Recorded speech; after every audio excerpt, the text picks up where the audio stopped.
Sous l'océan,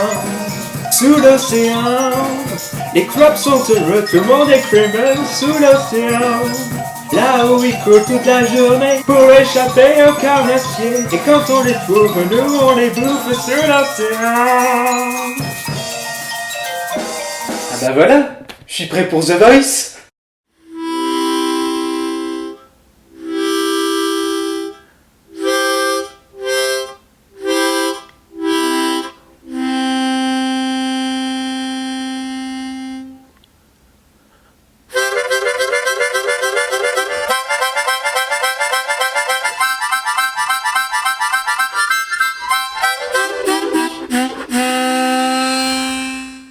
Bonjour à toutes et à tous, bienvenue. Aujourd'hui on se la refait avec le film Love and Monster. Alors comme vous le savez peut-être, je suis un grand fan des films de monstres, créatures à la Lovecraft et autres dinosaures, et ce depuis tout petit. Du coup ce n'était vraiment qu'une question de temps avant que je me jette dessus, avec plus ou moins d'envie. Non, parce qu'il faut dire ce qui est. Au début ça a été très compliqué avec lui. Non pas pour le film en lui-même, il recèle bon nombre de défauts, dont je parlerai dans un instant, rassurez-vous. Non, là je parle plutôt de mon rapport personnel avec lui. Parce que voilà, quand j'ai appris son existence via un article d'Écran Large, sur le coup, je me suis dit, mais Vincent, c'est pas du tout pour toi là, ils font quoi, ils veulent faire une sorte de Twilight, mais à la Jumanji, voilà, avec des dangers partout dans la jungle, on va dire.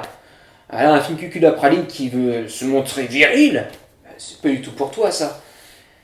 Et du coup, voilà, il est parti aux oubliettes. Parce que voulez-vous, lorsque j'avais découvert Twilight chapitre 1 au cinéma, bah par la suite il m'est juste resté le goût du paquet de chips que j'avais bouffé devant et rien d'autre. Et puis voilà, et quand on a créé la chaîne Movie Burger Game, on a parlé de Jurassic Park, puis à mon tour j'ai parlé d'Alien et de Godzilla contre Kong.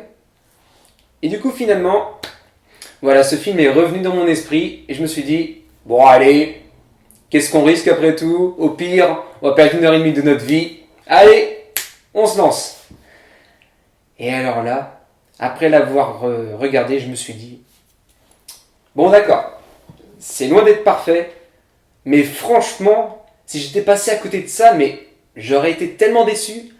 Ah non, franchement, c'est une des meilleures surprises de cette année, Love and Monster, mais pour bon nombre de raisons. Alors dans les bons points de côté, il y en a un qui manque pas de souffle, je parle bien d'un souffle épique, ce sont les effets spéciaux concernant les créatures. Vraiment, ils sont juste sublimes. Mais voilà, comme vous le savez peut-être, ça ne suffit pas forcément, il faut une sorte de machine invisible par derrière pour vraiment rendre le tout effrayant. Et là, ça ne manque vraiment pas. Non seulement les créatures sont effrayantes, mais en plus de ça, je ne sais pas comment est-ce qu'ils ont réussi à faire. On a vraiment l'impression que les êtres humains dans ce film sont de petits insectes qui peuvent se faire vraiment bouffer d'un instant à l'autre, mais alors d'une façon vraiment horrible. Et que le danger est vraiment partout, à chaque seconde. Là, c'est vraiment un des points forts de ce métrage, et rien que pour ça, ça me donne envie de le revoir dès que possible. C'est juste génial. Alors, en autre point fort, à côté de ça, ce que j'aime bien, c'est qu'il n'y a pas trop d'humour dans ce film. On reste plutôt dans des vrais rapports humains, des vraies qualités de cœur, on va dire. Parce que voilà, j'aime pas trop ce genre de film où le second degré est omniprésent, à part pour Deadpool. Mais voilà, là, on reste dans quelque chose d'assez sérieux, mais qui ne l'est pas trop quand même, juste assez pour faire avancer l'histoire d'une bonne façon. Et rien que pour ça, je dis aussi chapeau. Alors dans la catégorie les tics qui font tiquer, malheureusement, il n'y en a pas qu'une. Et c'est d'ailleurs pour ça que je ne peux mettre ce métrage dans la catégorie chef-d'œuvre, hélas. Oui, je dis bien hélas. Et comment vous dire, je suis assez agacé par Netflix pour le coup. Parce que voilà, sous ces airs de film original, j'ai l'impression que, on va dire dans la partie un peu seconde zone, j'ai vraiment l'impression que Netflix mange à tous les râteliers. Déjà, premier point, le protagoniste principal, qui va sortir de sa planque afin de retrouver la fille qu'il a aimée 7 ans auparavant, va tomber sur deux personnages. Un monsieur d'une cinquantaine d'années qui s'occupe d'une petite fille qui a perdu sa famille. Et alors là, qu'est-ce qui se passe? Il apprend qu'il y a différentes règles pour survivre face aux monstres. Différentes règles. Un mec d'une cinquantaine d'années, une jeune fille qui est badass. Moi, ça me fait penser clairement à Bienvenue à Zombieland, déjà.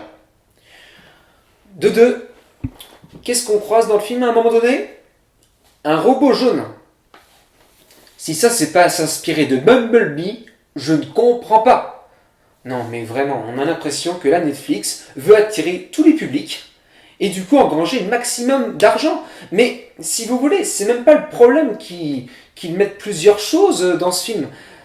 C'est vraiment le fait qu'on a l'impression que c'est clairement opportuniste et que c'est posé comme ça gratuitement.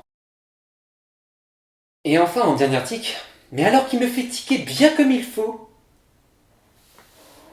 C'est quoi cette odeur de parfum pour chiottes qui flotte tout le long du métrage?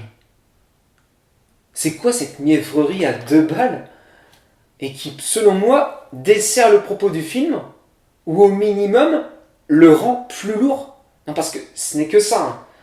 Dès le départ, lorsqu'on rencontre le protagoniste principal dans le bunker où il est en sécurité, on apprend que tout le monde s'est mis en couple, excepté lui, qui est encore amoureux de la fille qu'il a aimée il y a 7 ans de ça.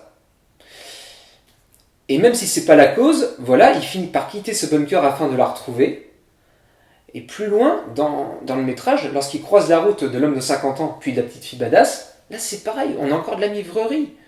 Par la petite fille, elle qui au début l'incendie, n'arrête pas de dire que c'est une pauvre quiche qui sert à rien parce qu'il n'arrive pas à tirer avec ses armes. Et puis voilà, le lendemain, lorsqu'il reprend sa route, qu'est-ce qui se passe? La voilà qui tombe dans ses bras en mode mais pourquoi tu pars? Mais c'est trop bien, pourquoi tu nous laisses? Franchement, c'est pas juste. Enfin, c'est caricatural au possible. Mais ça va pas s'arrêter là. Hein. Plus loin, donc dans l'acte final, lorsqu'il va rencontrer la route du méchant, là c'est pareil. Ça va être encore ce genre de discours à la ah, mais c'est bien, tu es revenu pour l'amour. Ah, mais c'est génial. Et même si là, le méchant a un côté faux, il n'empêche que tout ce discours contribue à cette lourdeur qui, selon moi, fait gagner au film en faiblesse. Bon, c'est vrai, je parle des défauts du film avec, disons, une certaine virulence, mais franchement, j'ai adoré. Voilà, pour moi, c'est un des coups de cœur de cette année. C'est bien simple, là-dedans, il y a des qualités, mais que je n'avais pas vues depuis, je ne sais pas moi, les Dents de la Mer ou Jurassic Park. Imaginez ces créatures qui sont là, mais sans les voir. Les imaginer par des effets sonores, ou par une façon de filmer, ou même par le jeu des acteurs. Enfin, je trouve ça formidable. Le souci avec le cinéma d'aujourd'hui, c'est que je trouve qu'on en met trop devant les yeux des spectateurs, et que du coup, on limite leur imagination. Voilà, on leur donne tout dans une assiette de façon prédécoupée. Et c'est ça qui, pour moi, est vraiment dommage. Donc voilà, n'hésitez plus. Love and Monster, pour moi, c'est à ne pas louper. Et dès que c'est possible, d'ailleurs, je vais aller le revoir. Parce que, voilà, franchement, il faut que je me fasse une idée pour savoir quelle note lui donner. La seule chose que je demande à toi, Netflix, c'est que s'il y a une suite, s'il te plaît, mets beaucoup moins de mièvrerie et aussi beaucoup moins de choses opportunistes. Voilà, si tu mets des éléments en plus des monstres, s'il te plaît, fais en sorte que le réalisateur ou les scénaristes développent les choses à fond. Merci à toutes et à tous d'avoir regardé cette vidéo. Si vous avez aimé, n'hésitez pas à liker et à vous abonner à la chaîne. Et si vous n'avez pas aimé, eh bien ne likez pas et libérez-vous de nos chaînes. Sur ce, je vous souhaite une bonne journée ou une bonne soirée. Kenao!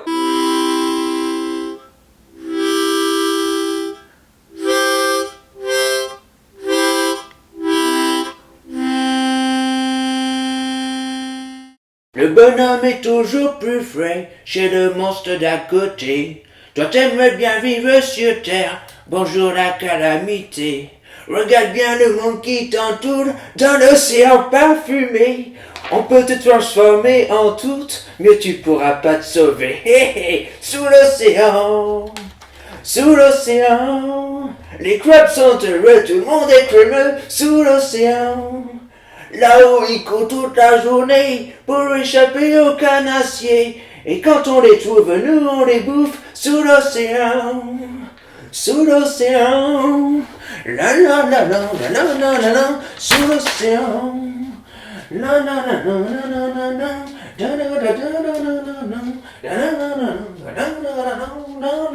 Gémons, mon amour.